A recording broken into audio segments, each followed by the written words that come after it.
you doing anything right now, Nicholas? 1 second, Mom. Sorry. Hey. What are you called when you let yourself go and then your significant other dumps you?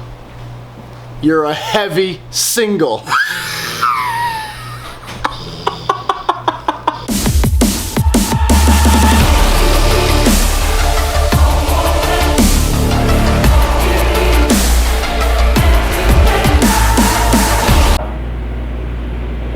You guys want to know a fun fact about sleep? It's broken up into sleep cycles, usually 90 to 110 minutes long. And how awake and lively you feel in the day versus how groggy and sluggish you feel upon waking up and throughout the rest of the day is not dependent usually on the amount of sleep you got. It's actually dependent on when in a sleep cycle you awoke. So if you manage to wake up naturally and your body wakes up at the end of a sleep cycle, you're going to wake up feeling fresh and fully rested and have a lot of energy. However, if an alarm wakes you up or your bladder wakes you up and it cuts you off in the middle of a sleep cycle, that's when you have a hard time waking up quick, and that's when you feel sluggish throughout the entire day.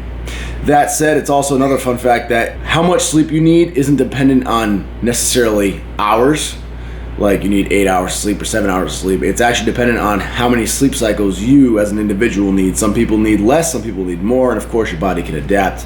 Just another fun fact about sleep. That said, I did not get a lot of sleep cycles last night, and I woke up smack dab in the middle of one. I am tired.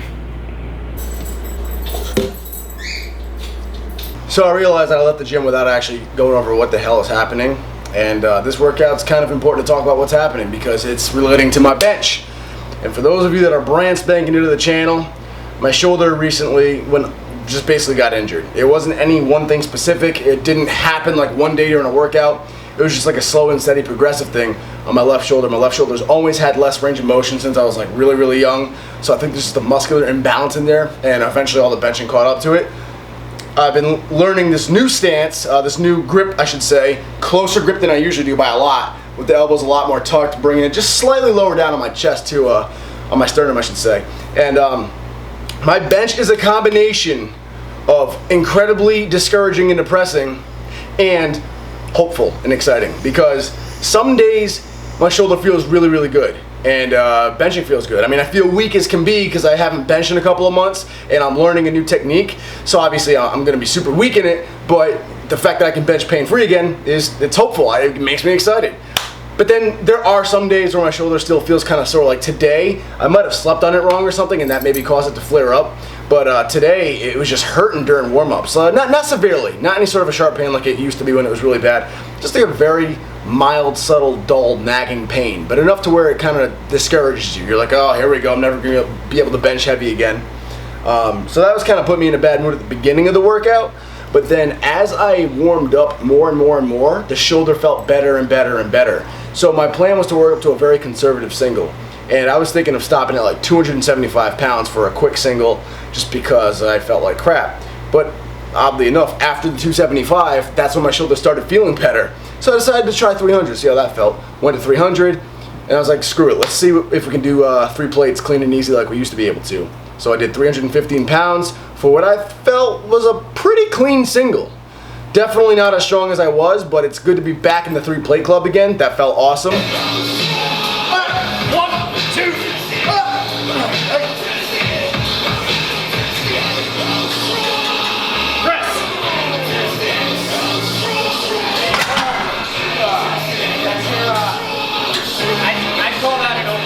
Ricky's a great training partner. He motivates me. He did, this is my second bench day of the week, and it's not an actual programmed bench day. After this week, Brett Gibbs is going to start programming me more than one bench day, but this is just kind of extra credit because I'm getting back into benching, so I just kind of auto-regulated the whole workout.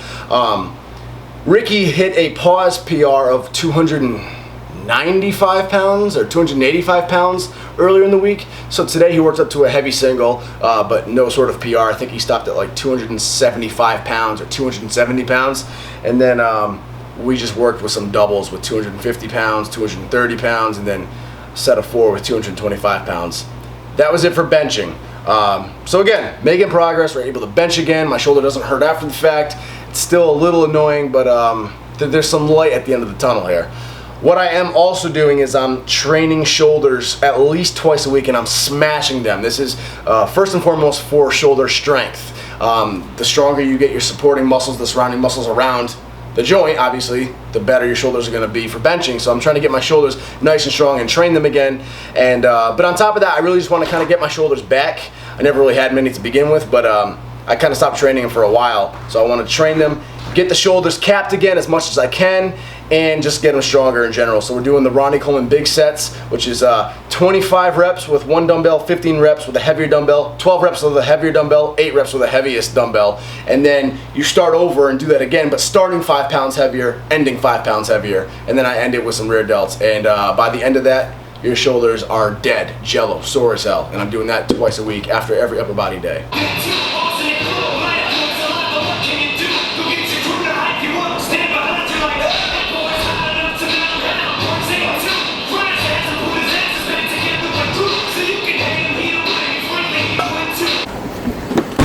All right, back door to the basement, and the clothing line is stocked up here for the time being until we move out again.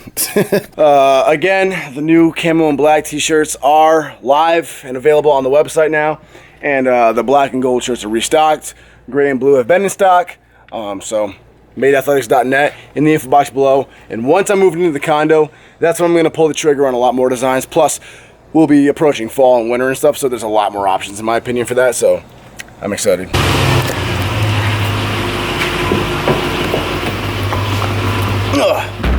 Where are we going? The dump. The dump. Oh, lovely. I feel like I'm in a high chair with bus windows, driving this Jeep. It's Dad's Jeep. So we live in Exeter. Well, she lives in Exeter. I'm staying with her for the couple of weeks. So I'm helping her out at the dump. But if you don't know, Exeter is the sticks. It's really rural. So we don't even have town trash service here. We have a town dump. So every Wednesday is dump day. I gotta help my mom haul trash. I have not been here in a long time. This looks like something out of like the Deliverance. No, it's not that bad. Shoot. Dumpland.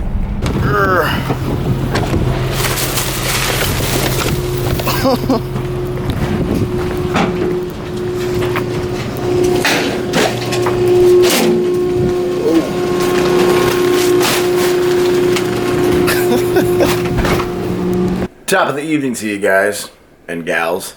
Finally got my temporary bedroom somewhat organized. Here, amongst Rob's miscellaneous stuff, we have my coin collection and an empty beer that was mine.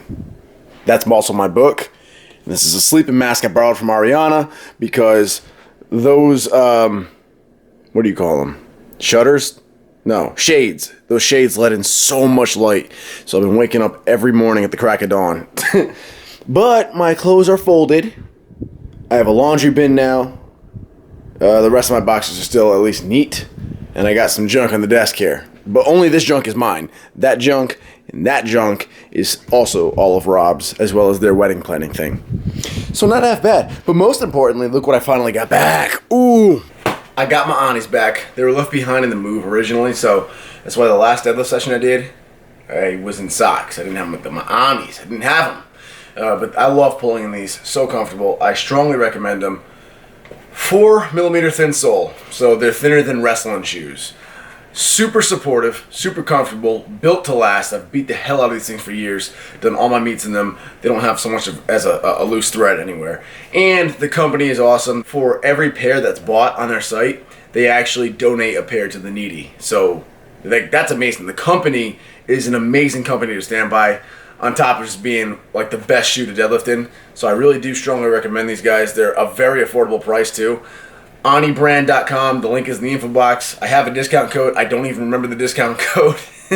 I got it set up such a long time ago. But it's all in the info box. But Anibrand.com, strongly recommend supporting this company and deadlifting in these shoes. You have my word. I swear to you on my mother, I legitimately love deadlifting these, and I really do think anyone who tries them will fall in love with deadlifting in the shoe. I promise you.